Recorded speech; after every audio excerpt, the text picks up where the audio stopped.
Hey everybody, we're live, and soon the Coliseum JPA Authority meeting will start. It starts supposed to start at 9 o'clock. It's 12.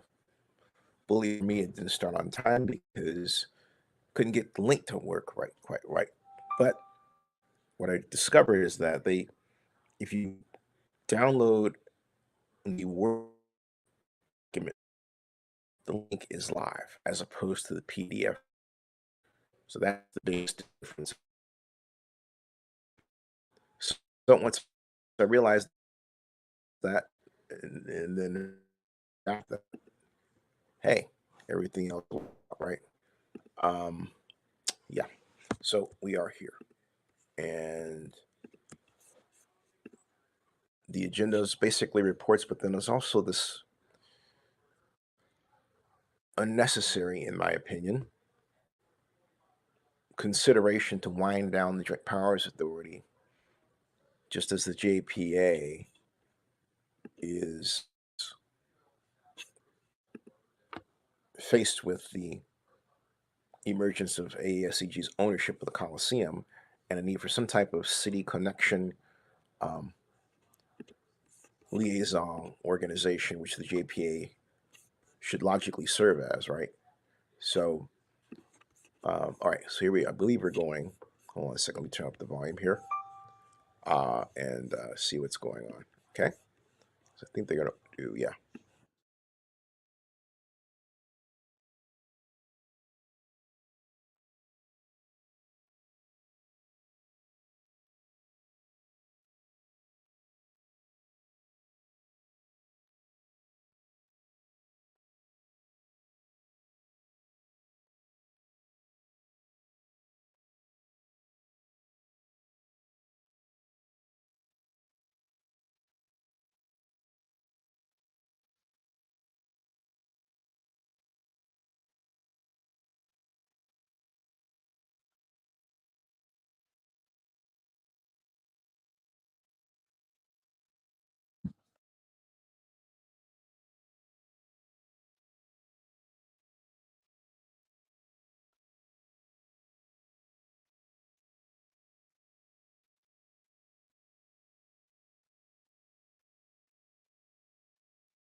Thank you, and good morning, everybody. How are you doing?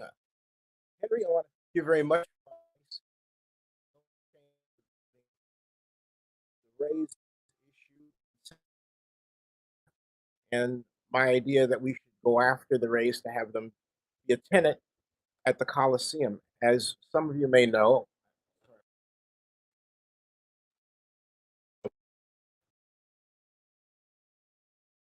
uh,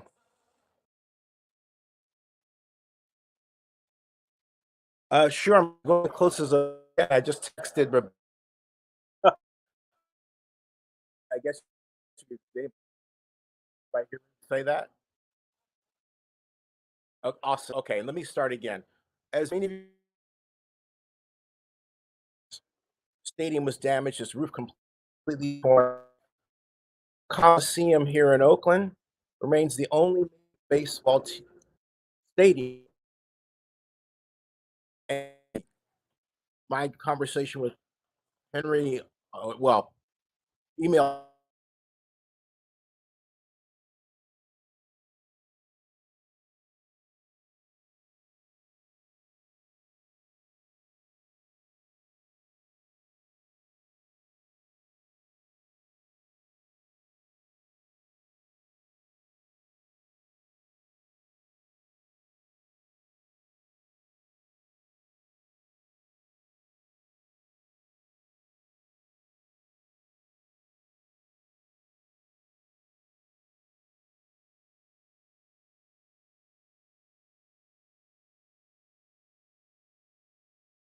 and he would be a great person for you to buttonhole regarding advice on this. But I can tell you that it's going to be more expensive for them to fix their facility than even adjusted for inflation it was to fix the Superdome, because the water damage in the race facility is worse than it was the Superdome. Why? The roof was completely torn off. And not only that, they're still sustaining weather events, including tornadoes, after media coverage of Hurricane Milton. So this is a wonderful time for us to prove what Oakland can do, take advantage of the fact that we do have the only unused Major League Baseball stadium in the entire world, if you like, and move Oakland forward on this. Thank you very much.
Hey, Ray, how are you? Good. Are you in the, yeah, sure.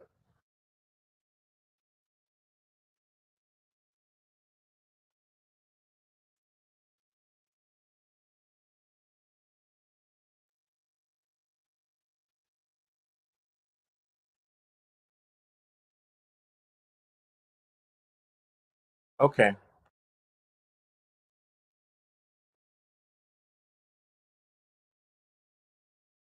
Oh, you say assignment. What do you specifically mean? Okay, sure.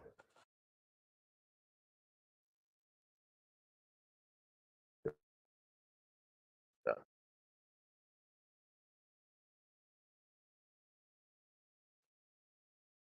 okay. Yeah, that's fine.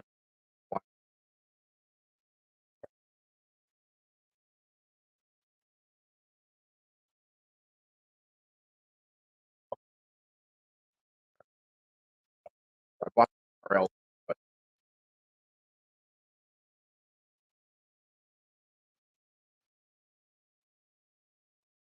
yeah, yeah. Right now, no executive director.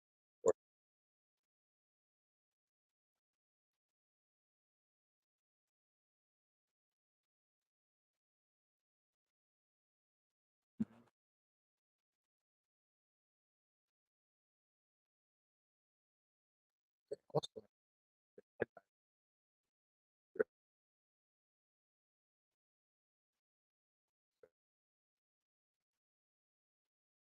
Oh, I'm gonna do that. Oh, yeah.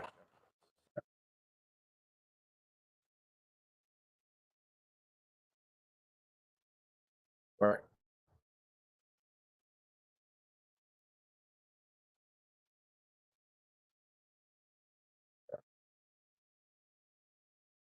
Okay.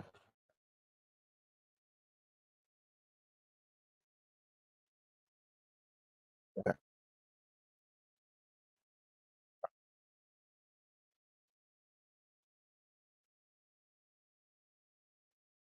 Oh, wow. Great. Wow. Great.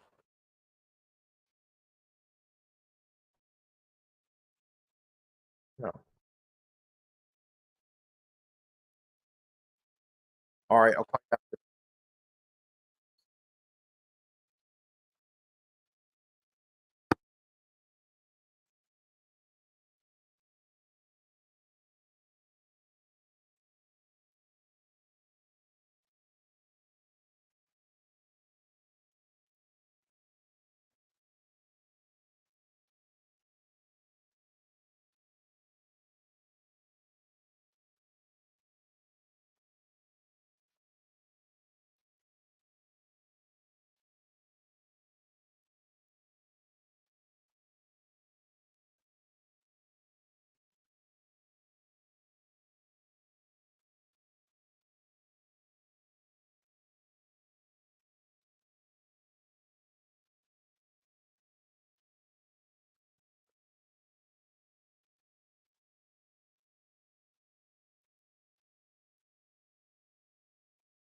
fans per date.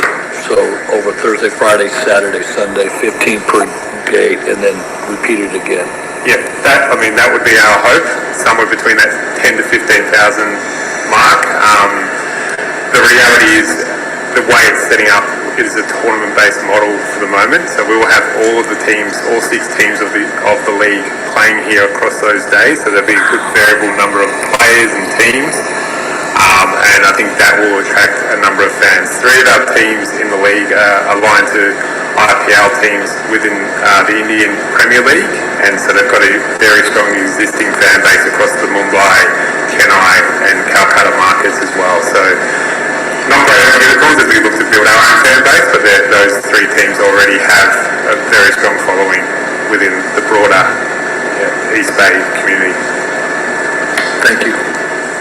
Excellent. Any other questions or comments?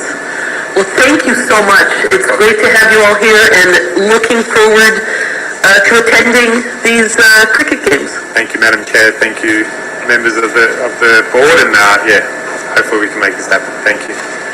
Thank you so much. It's greatly appreciated. Director Garner, if you have any final comments on cricket, or if you'd like to go to 5A, item 1. No, I have no further comments on the cricket subject. I want to brief you, pardon me, on the status of our food and beverage concessionaire solicitations. You will recall that you authorized me to negotiate and enter into contracts not to exceed $25,000. I have done that. We have engaged Chris Bigelow, who is well known in the industry, to assist us in repairing our solicitations for proposals. We are also asking Bigelow to help us identify qualified concessionaires, evaluating their responses, and actually assist us with negotiating with the most responsive proposers. We set this past Monday, as the deadline, October 14th, for interested parties to respond. At that, we sent the request for proposals to 10 firms. 4 of the 10 indicated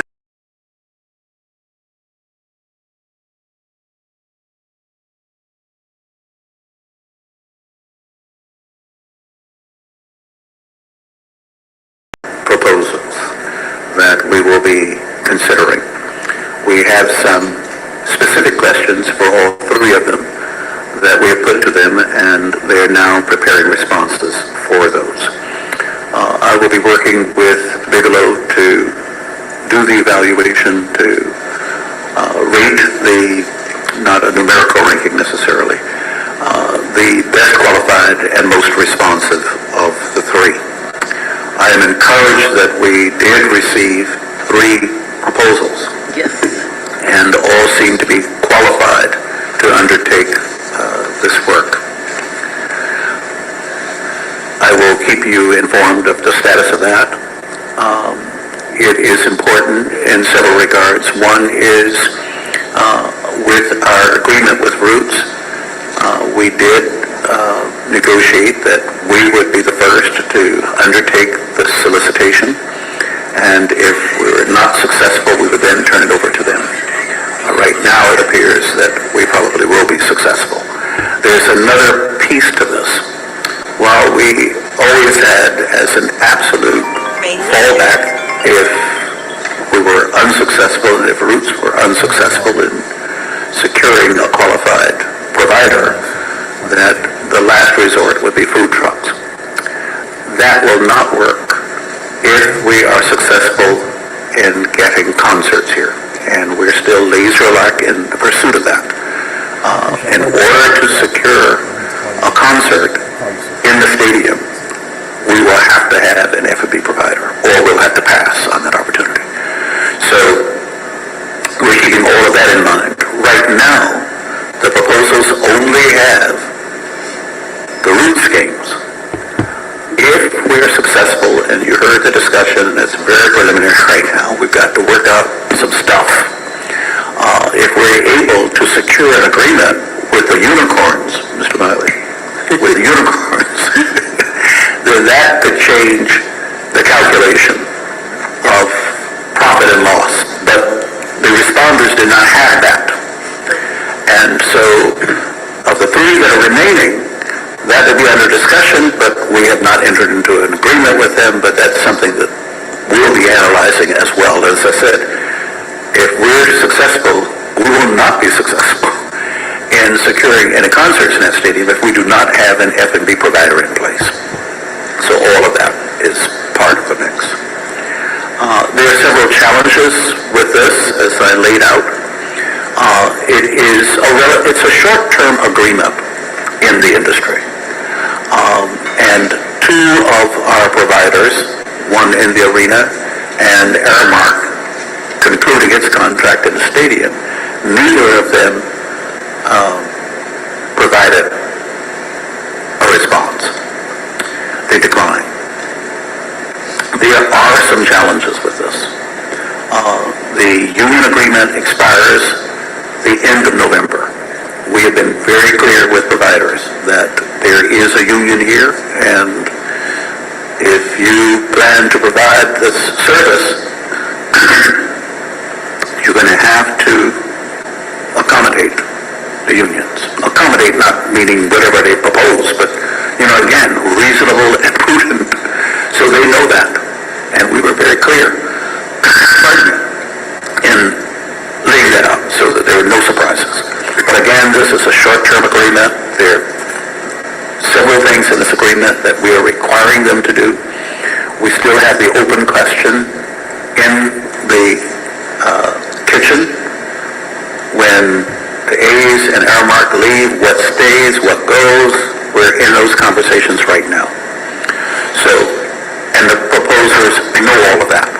In fact, at least one of them has done a walkthrough to see what that looks like. We're trying to lay it all out so there are no surprises, that everybody knows what it is that we are providing and what it is that we may not be able to provide. So that's the status, but I'm encouraged that I was really concerned that we might not have any qualified responders because of the issues I just raised. Well, Mr. Executive Director, I really want to thank you for the diligent work on this, because I know when we talked about this last time, you said, as you've reiterated, that, there was some concern of what if we don't get any bids and what would happen then. And so I think the update since this report was published, that we received three bids from real qualified bidders who have the capacity to do this, is very good news. And so thank you for bringing us that good news.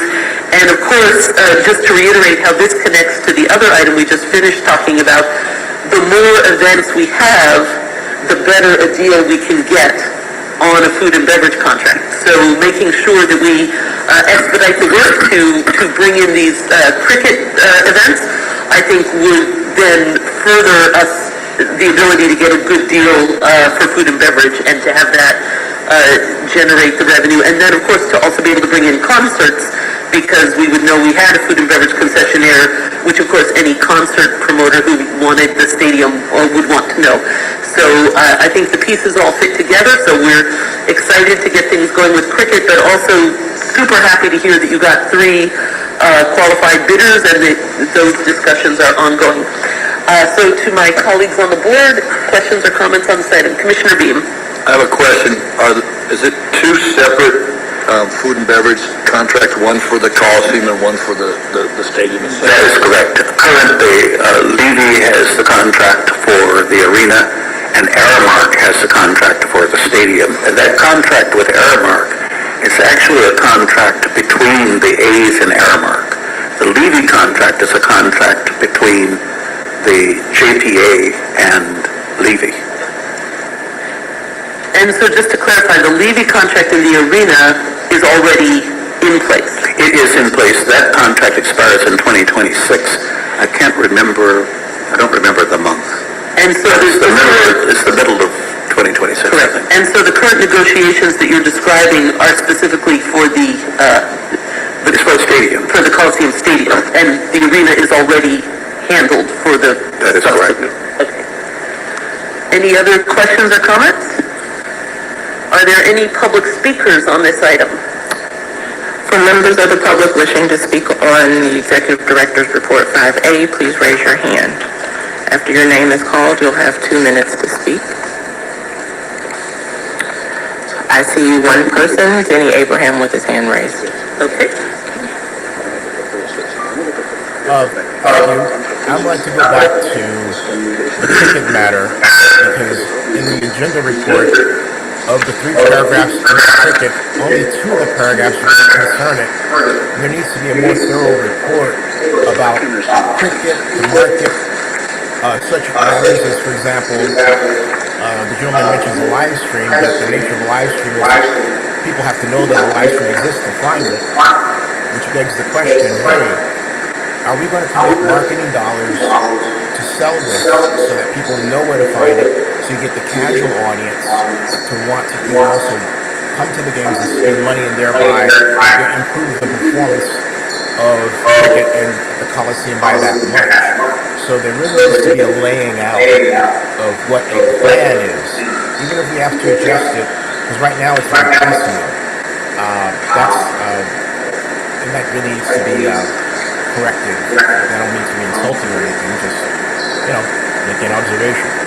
Going forward. Cricket's a very exciting sport to have, but we really need to make sure that this is done right, and the board needs to make sure it has all the information that it should get. Thank you. Thank you very much. I just texted him to tell him. Thank you. I'll just note that the sound is a little jumpy, so you may want to also email your comments just to ensure that we have them in their entirety. Thank you so much. And let us now go to 5B, the general manager. I apologize, is there another speaker? Yes. Please go ahead. In the queue listed as NCCA, you may unmute yourself and speak.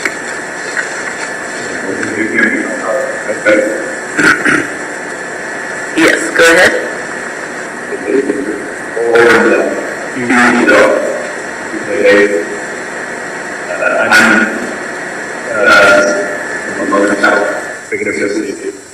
One of the largest and oldest cricket countries. I'm actually advocate for the sport of cricket. So, as a passionate believer that the impact can bring the city,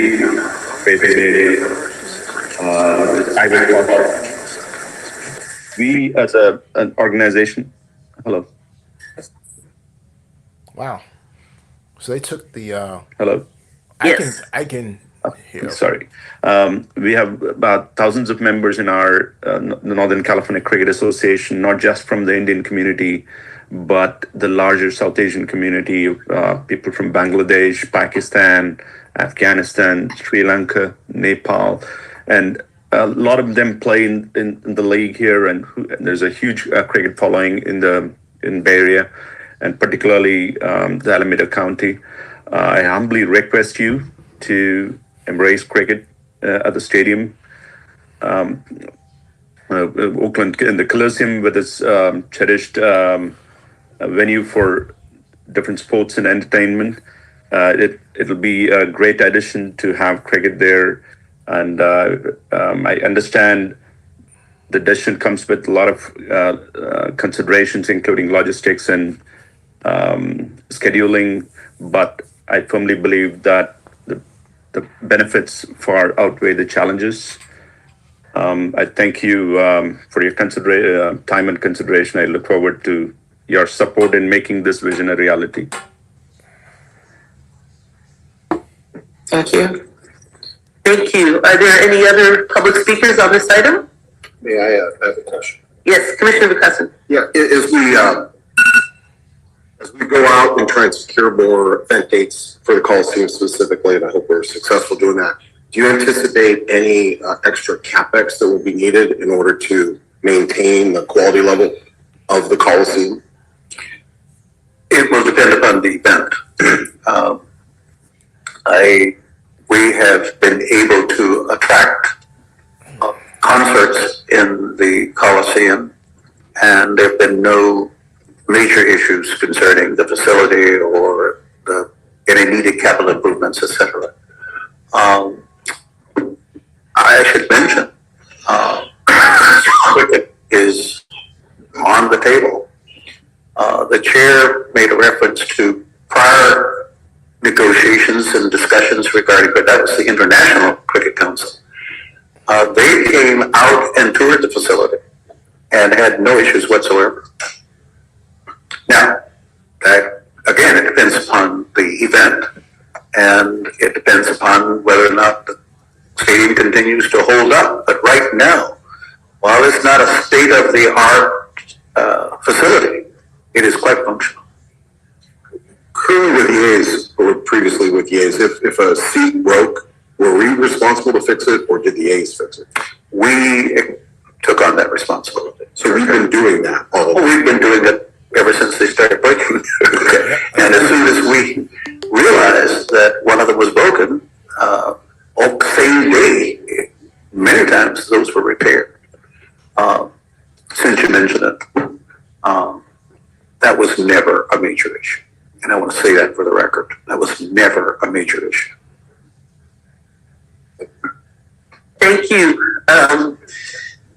Director Garner, and for that reminder that yes, this is the facility here is continuing to welcome events and fans and activity, and is prepared to continue to welcome events and fans and activity. And I want to thank the caller also in terms of reminding us about the strong interest and strong fan base here for cricket and this opportunity that this presents for us. So excited about that and looking forward to that we're continuing. Okay, any other comments on 5A? All right, then we can go to 5B and we can welcome Nicole. Oh, is there another hand up? Yes, there's, Okay, one more speaker. okay.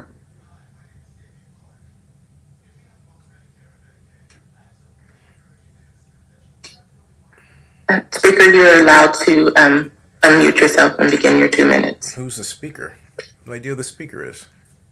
Hi, can you hear me? Aha. Yes. Hi, good morning. My name is Sriram Ramamurthy. I've been involved with developing cricket in the Bay Area for the last 25 years. Initially for the first 15 years in the city of Hayward and later city of Union City. Cricket is one of the biggest sport in the Bay Area, right from youth coaching, the youth involvement, all the way to competitive cricket, all the way to USA national team. The majority of the key national players, they reside in the Bay Area. They represented USA, and they beat in the recent World Cup, which was held in USA, who managed to come to the playoffs by beating teams like Pakistan and other teams. The women of the national team, there are almost 6 or 7 players from the Bay Area. So it'll be great if a stadium can accommodate, if there's a stadium which can accommodate cricket. Cricket development will be tremendous. And the weather is very conducive. That's all I have to say. Thank you very much. Thank you very much, and thank you for that additional shout out to us having the perfect weather for cricket as well as for other activities, but particularly for cricket in this context. Thank you, and we look forward to welcoming you all here for cricket next year. And with that, we will now welcome Nicole and let us give her our deep thanks for the amazing work you've been doing to strengthen events and activity here and your dedication for item 5B. Thank you. Good morning. Morning. I'll start with the event activity. The added events, Fuerza Regida, November 23rd, 2024. ESPA, January 30th, 2025. I also just wanted to share a few highlights since our last meeting in September and preview some exciting events for the rest of this month. We welcomed Usher back to Oakland Arena and hosted him for 2 sold-out nights. The shows and his production were incredible. Since then, we've had 3 other sold-out shows and are looking forward to a busy weekend ahead with Disney on Ice. Always a fun event with thousands of kids and families here at the arena. As you all know, we are a host site for many of the 2025 NBA All-Star signature events, including the Celebrity Game, All-Star Practice and Media Day, and an HBCU matchup. Tickets for these events went on sale last week and are looking strong. These events are an excellent opportunity to showcase Oakland Arena in the national spotlight. Later this month, at Oakland-Alameda County Coliseum, we are hosting the Reggie Jackson Softball Classic for an incredible day at the park, featuring MLB legends. Dave Stewart, Coco Chris, Reggie Jackson, Ricky Henderson, Barry Bonds, Jose Canseco, Matt Barnes, Dennis Eckersley, Steven Jackson, and more. The game is on Sunday, October 27th. More information is available on our website. Lastly, the AEG Oakland Community Foundation will host Lockwood Elementary students for its annual Safe Trick-or-Treating event on October 30th. Students will visit the arena to explore our trick-or-treat lane, have lunch, decorate pumpkins, and enjoy a great day of fun here at the arena. We look forward to hosting this safe event for students from our community each year. Thank you. Thank you so much. This is really amazing. And again, in terms of the discussion we had before about the role of the East Bay versus sometimes the media attention for San Francisco, I think it is important that we reiterate that yes, significant NBA All-Star events are taking place right here in the Oakland Arena. And maybe that's something we can all help also promote and spread. If there's an announcement that could be emailed to the board members, and we can help share that around to help make sure folks know about that and get their tickets for the NBA All-Star events and the HBCU matchup and more that will be taking place here in Oakland. And also we should be there to talk to them about, of course, the discussions about opening an HBCU in Oakland as well. But thrilled that we're having these events here. Colleagues, Great questions job. or comments on Great this? job. Great job. Okay, thank you so very much. Are there any public speakers on this item? Members of the public wishing to speak on this item, please raise your hand.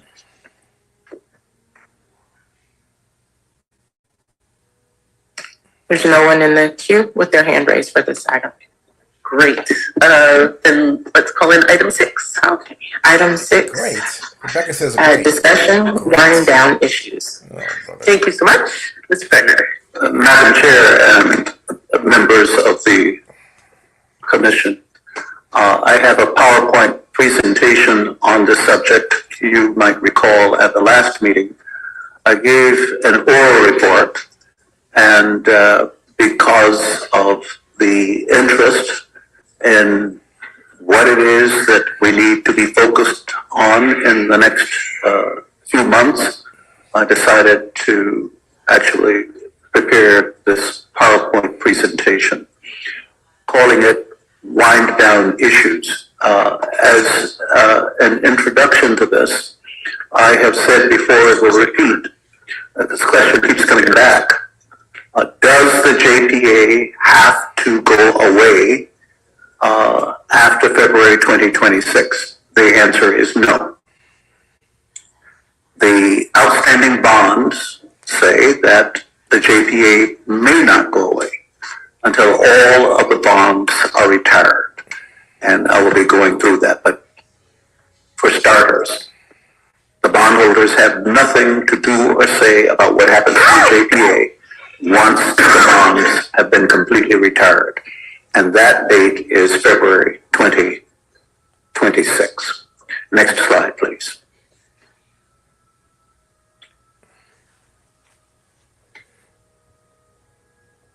Slide before that one. I think that is the next one. The final bond payments. These subjects are all listed under the financial heading.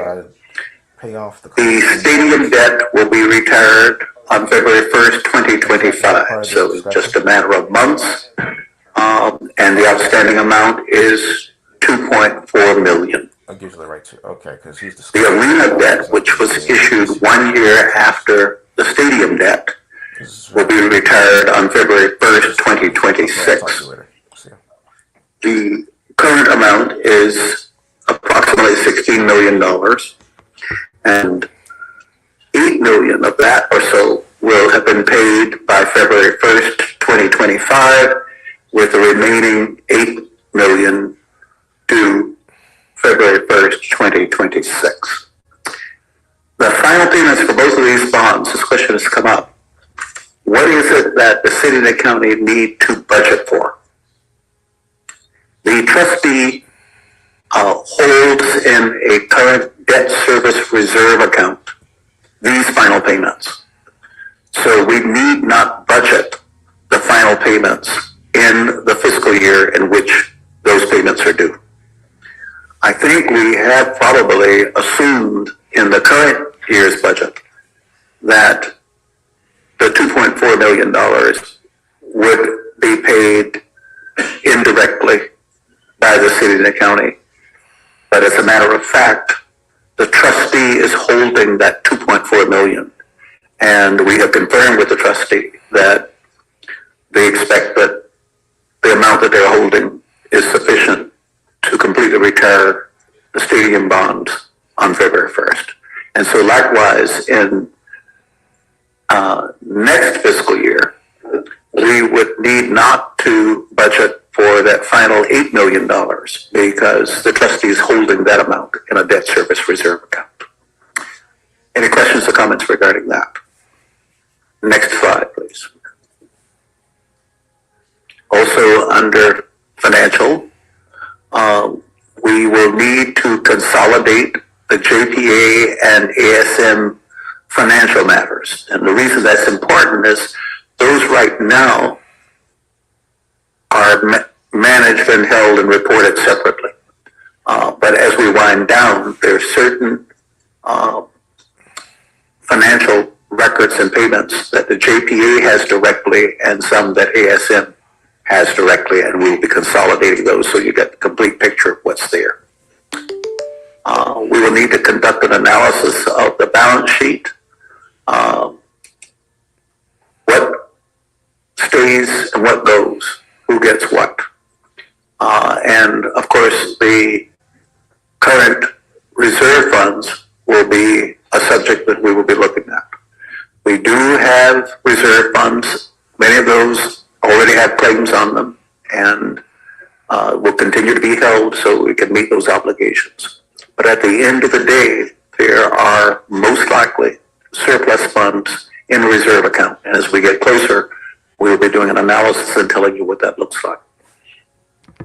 We have the final audits after February 2026, and those audits are generally done and completed around November. You know, they have surplus. And so So the question after is, February 2026, somebody still has to receive those audits, this is a serious issue.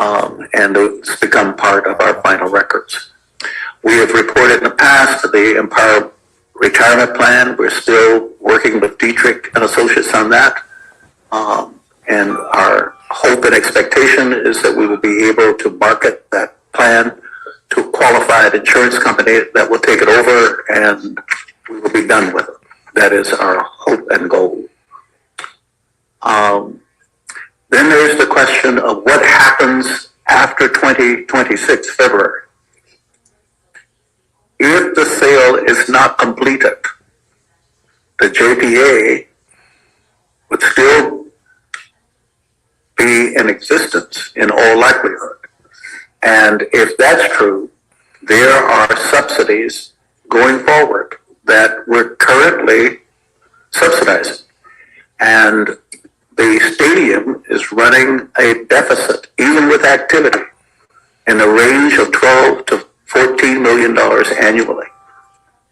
And so the question will be in front of us, if the sale is not completed by the expected schedule, which is by February, let's call it March 1st, 2026, we will have to decide what we do with that huge subsidy requirement. And then there's the final determination and reconciliation of our, I've mentioned that before, non-restricted reserves.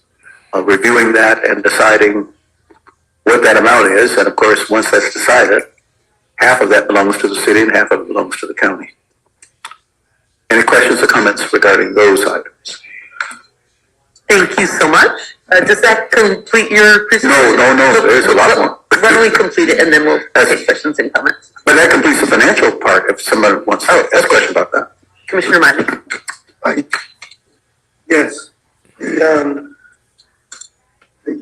subsidy for the stadium, 12 to 14 million. Can you talk a little bit more about that? The subsidy for the stadium, what is the question? The subsidy for the stadium past 2026. Can you talk a little bit more about that? Yes. Currently, well, let me see if I can do this quickly. The arena and the stadium have never, since 1995, produced net revenues to cover all the operating expenses. That has never happened. Since the bonds were first issued, the city and the county have been subsidizing the operation in the range of $10 million every year, except for the last few years when we were able to eke out a little bit more revenues, and the subsidy required was less than that. That's the reason for the last 3 or 4 years, the $10 million has been reduced. $10 million each for the city and the county has been reduced. If the city and the county continue to own the stadium after February 2026 and continues to operate the stadium, that is the approximate subsidy that would be required. We do not see a way to use the stadium. First of all, it is a huge facility. It was built for baseball and football, and even then we were running these deficits. So we fully expect that whether the city and the county own it or whether a private party owns it, if they continue to use it, it will require that level of subsidy.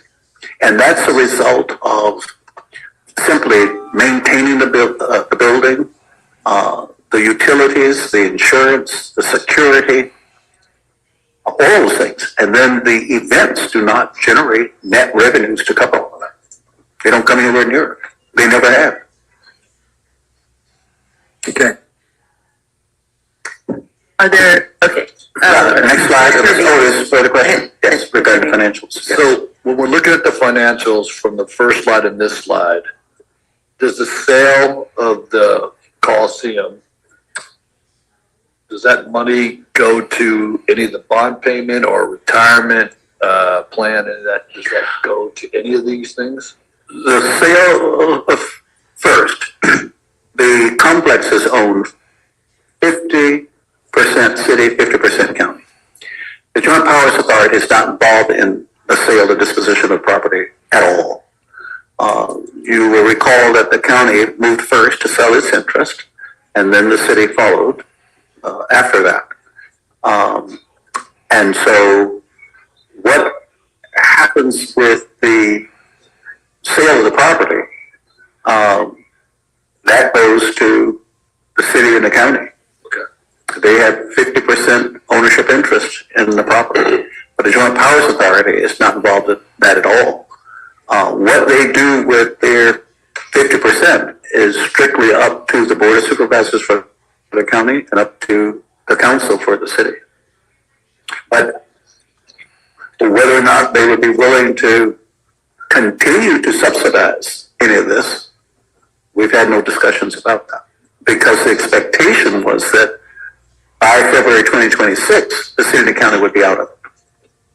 And whoever owns it would have to deal with that issue of the subsidy. And that just plainly means if you continue it, whoever owns it, you're looking at that level of subsidy. And there are three options. One is to mothball it, but that has continuing cost. We're not in a position of trying to estimate what that is, but because we expected the city and county wouldn't own it at that point. But if it's mothball, that's not, you have to pay for that. And some would say that's just throwing good money after bad because you're going to eventually have to demolish it. The other is come up with the $12 to $14 million while you're deciding what you're going to do with this thing. And the third is to cease operations and prepare for the demolition. That demolition cost is a big number. I don't know what it is, but I've been told it's big. It's millions, tens of millions to demolish. But those are pretty much three options. And then the site can't be redeveloped with that stadium still sitting there. So ultimately, the stadium has to come down. But that's not JPA authority. That's not. We don't own any of that.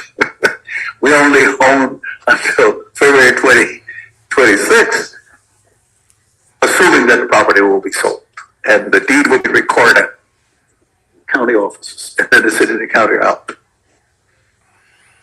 Okay. Let's do the rest of the. Yes, that's next slide, please. These are sponsorships and other revenue agreements. These amounts, and this is when I talked about consolidating the JPA financials with ADJOURNMENT financials. These payments go to the JPA. We get this directly. And we have 4 of these. The largest revenue producer is the first one out front. That contract goes until 2036 or something like that. But it says that should the JPA cease to exist, then that contract would go away.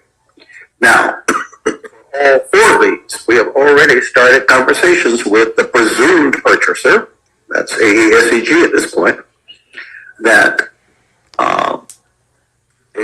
we are consulting with them because all of these sponsors are asking us for extensions of their contract, or in case up front, it's already to 2030, whatever it is. Crown Castle's contract expires in the next 2 years.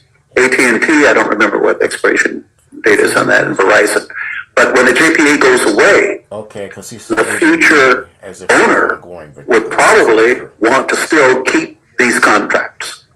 So we've sent those contracts to AASCG. We've started preliminary discussions with them because all of these revenue sources are asking us for extensions. And it has nothing to do actually with February 2026. It's because their contracts are going to expire pretty soon, and before they make major investments in the infrastructure, they want to know if they're going to still be on the site. So that's the reason I put those there. And that's part of our wind down activities as well. Unless there are questions about that, next slide, please. Yeah, let's complete it in the. Yes. We have the union agreements. And so those need to be taken into consideration. Some of those go beyond February 2026, and we will be sharing with future buyers what those agreements say, and so that they are aware of that. We're already doing that. I think we've already sent those to them. Next slide, please. They are the legal matters and insurance. We don't need to go through those. We need to be on top of all of that. We know what we have right now.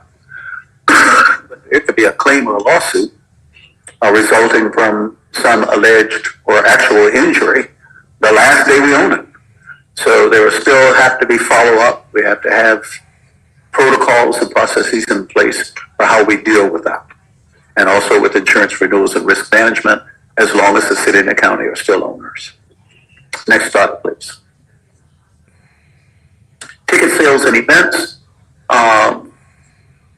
Everybody has an interest in this, and for the future buyer, we need to coordinate these ticket sales and events, because we're getting inquiries right now into 2028. And past the time that the JPA would be around, but it is in the future owner's interest to make sure that these are continuing. And we've had conversations about that. We don't expect any problem with that. They should want that to continue, so that when they do become owners, they have these sales and events on the books. Next slide, please. We have talked about this issue before. The ASM agreement expires in 2026. As you've already heard, there are things that are going to go beyond 2026. So we want to put that on this list, that we will be talking with ASM about a potential extension. That will require your express approval, but want to let you know that we're beginning those conversations.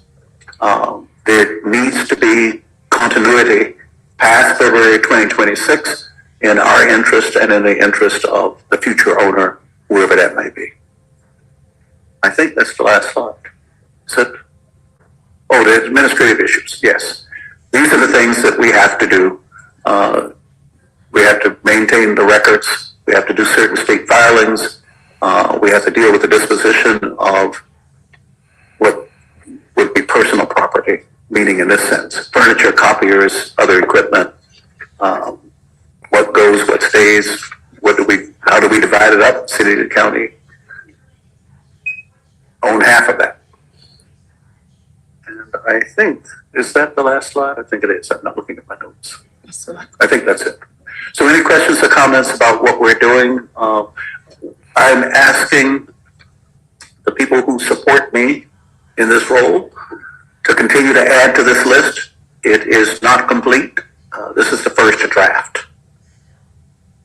And so they will be weighing in and saying, oh, but you need to add this and you need to add that, and we will add this and that as we go along. So that's my presentation. I'll be happy to respond to any questions you might have.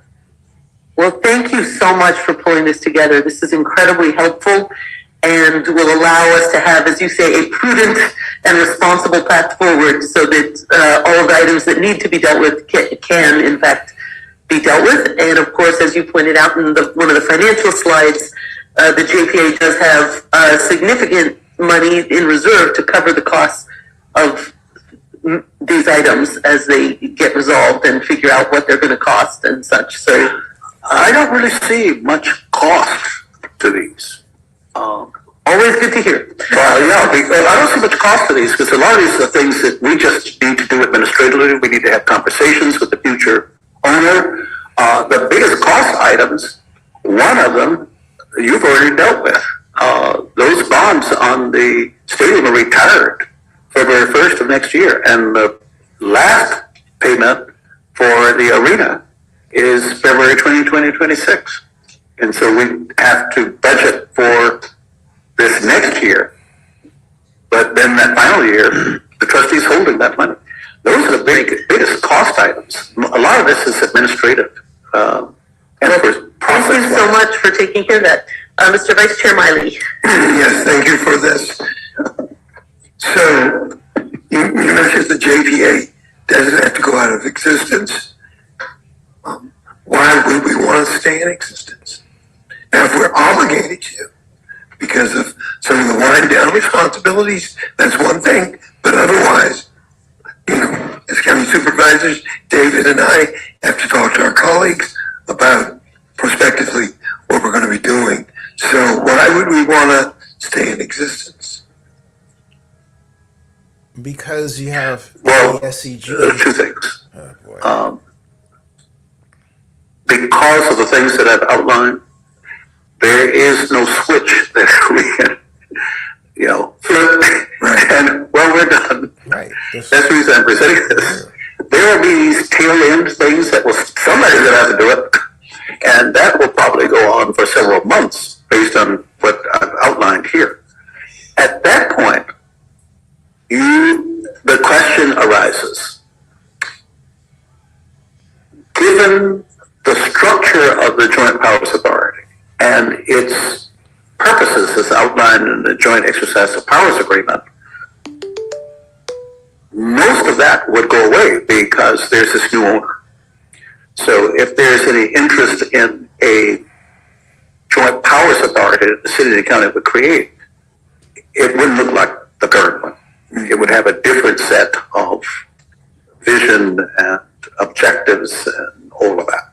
Because, quite frankly, pretty much 90% of what we have been doing since 1995 has been because you decided to create this governance structure over this building, and that was basically to govern what's happening here, but you will no longer own it. So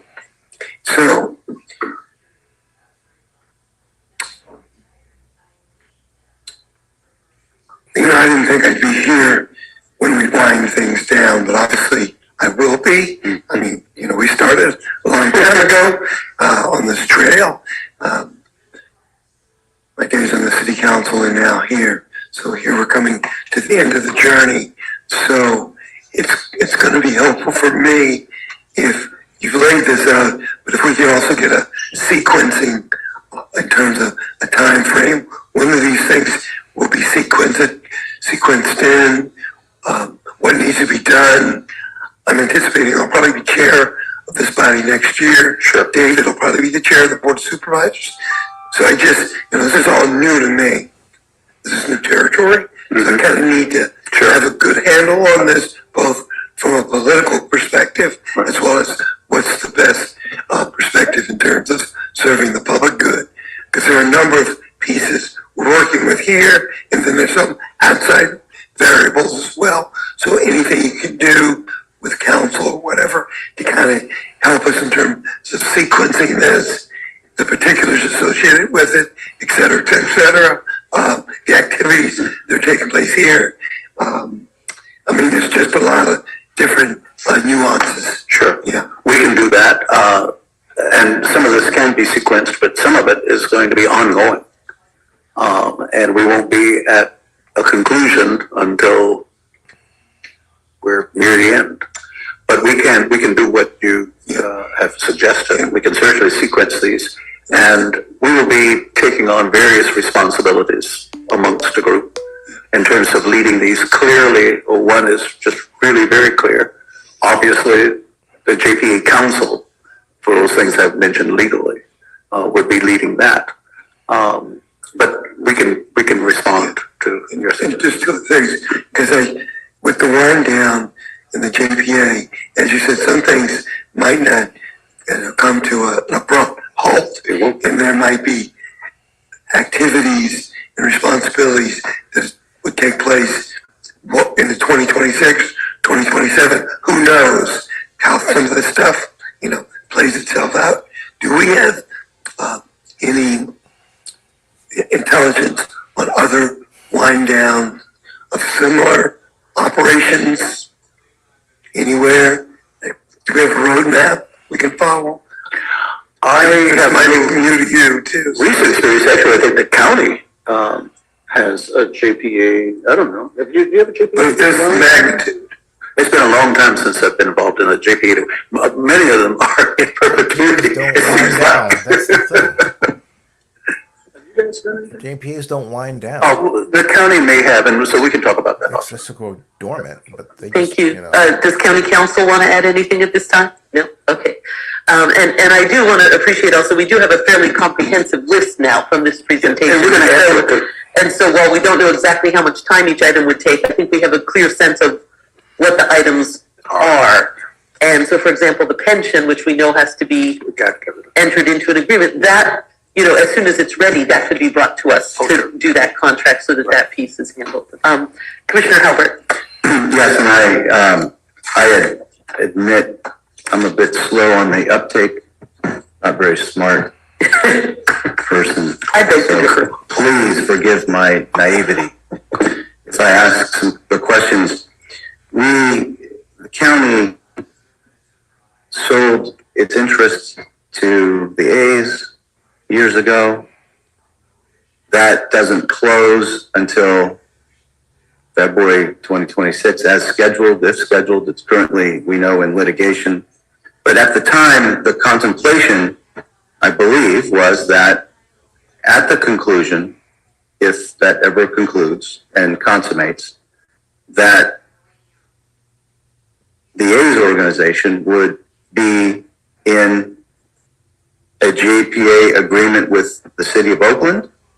Or what was is that public knowledge? It's a public agreement, I think. Or can we say, what was it contemplated to be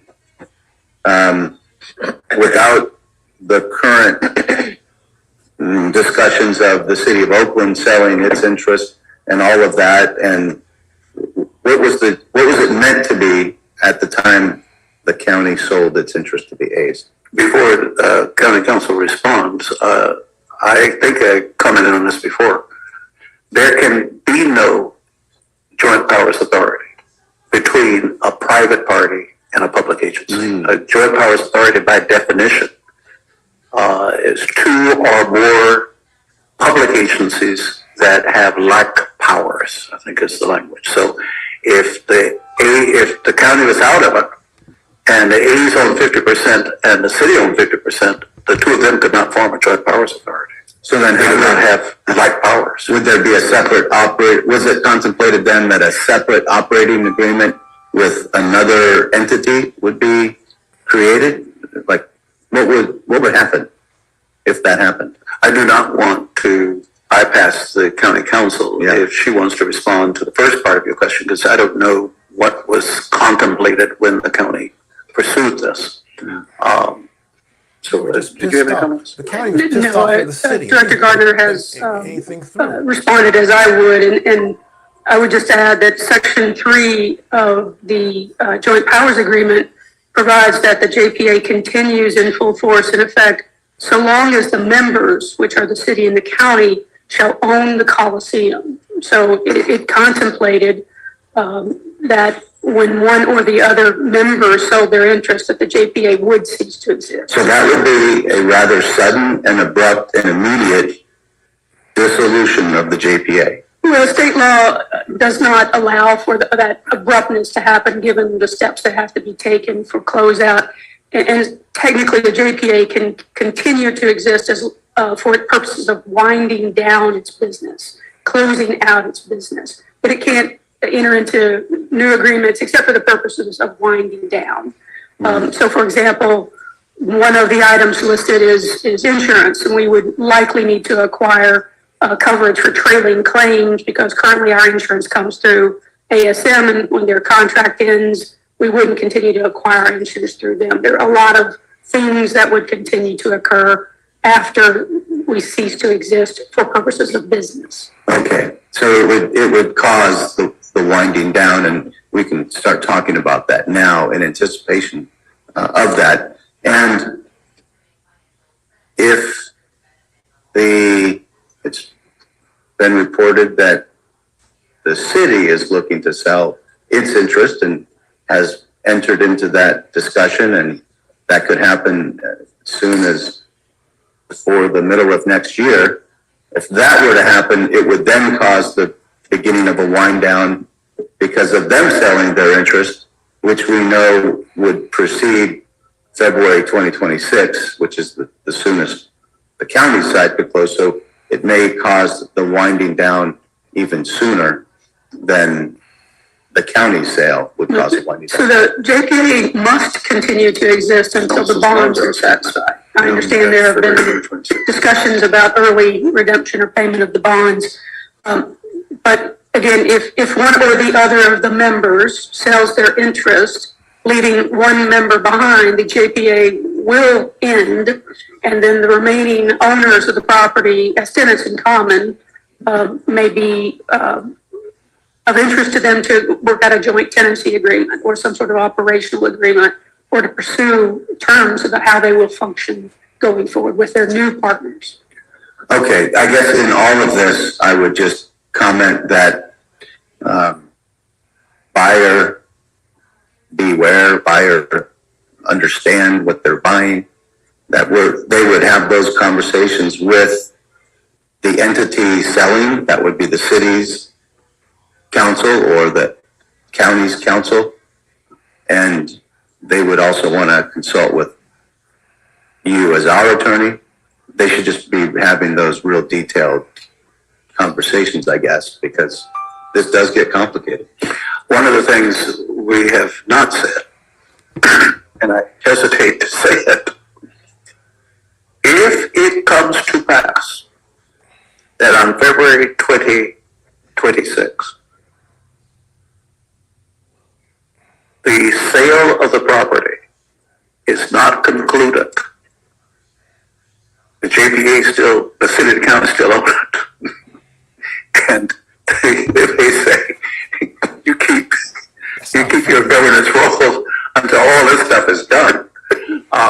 None of us are looking forward to that, but given the complications of all this stuff, it is not implausible that February 2026 can come and escrow to purchase the property has not closed and may not close for several months after that. Right. Then we still have to run the place. We do need to contemplate that, and again, if either side sells, the city sells, or the county sells, and that closes escrow, then the JPA can't exist, yet the bonds require it to exist until the bonds are paid off. So we need to just understand that. If I may, escrow wouldn't close without the bonds being paid off. Yeah. So the scenario of what do we do if escrow has closed but the bonds haven't been paid off, that would be a mess, but that is not an option. So if escrow were closing, it would mean the bonds would be paid off in that process. And just to clarify, I think you've said the JPA could still exist solely for the purpose of wind down. And so if there were a gap of a few months, that gap would be, the JPA would exist doing the wind down activities. Yeah, okay, very good. That's important for the county to know. Yes. Thank you. And so I think that the moral of the story is that it is beneficial for the county and the city and the taxpayers we represent to help enable the transaction to happen in a timely manner so that we're not in an awkward situation of having no powers but having responsibilities over the site, right? So ideally we would want to take whatever steps we need to take to enable the timely completion of the entire deal on both 50% so as to make it less messy at the end. But even if there were a bit of a time gap, the JPA would stay in legal existence for the purpose of completing closeout. Mr. Gardner. No, that summarizes it very well. I guess I would just make a comment about the buyers beware. From what I have seen, the buyers are aware. They have done and continue to do exhaustive due diligence. But that's not our responsibility. This is a major transaction. And so the parties of interest in terms of purchasing it should know based on what we have shared with them. They have to do their own due diligence. They have to do their own modeling of whether or not this makes any sense. I will tell you this is a very sophisticated group of people on all sides. When it was CWP, it's ASEG Loop, they are very, very sophisticated. Well, that's certainly good to hear. And of course, Mr. Gardner knows them directly as well. Vice Chair Miney. I just one other thing I want to state for the record. Again, I was the city manager of Oakland back in the 1990s, and I was on the city council. From that that perspective to where we are today, I would have never contemplated all of this to have transpired. Losing 3 sports teams, being at this point in the game, of this being a reality. That would have never been my contemplation back in the 1990s to where we are today. I would have never had predicted this situation. But I just want to state that for the record, because this is all not what I envisioned. Yes. Thank you. No, and it's important to have the history in the room. And with that, I also want to make sure that, as you pointed out, that the subsidy amount has gone down in recent years. That the amount of subsidy from the city and county for this total facility has been reduced in recent years, and that is due to the incredible hard work of this amazing team that has been bringing in more events, more concerts, more revenue, and so the intent, and as I understand the intent of the prospective buyers, is to further bring in more additional events and activities that would even further add to the revenue here.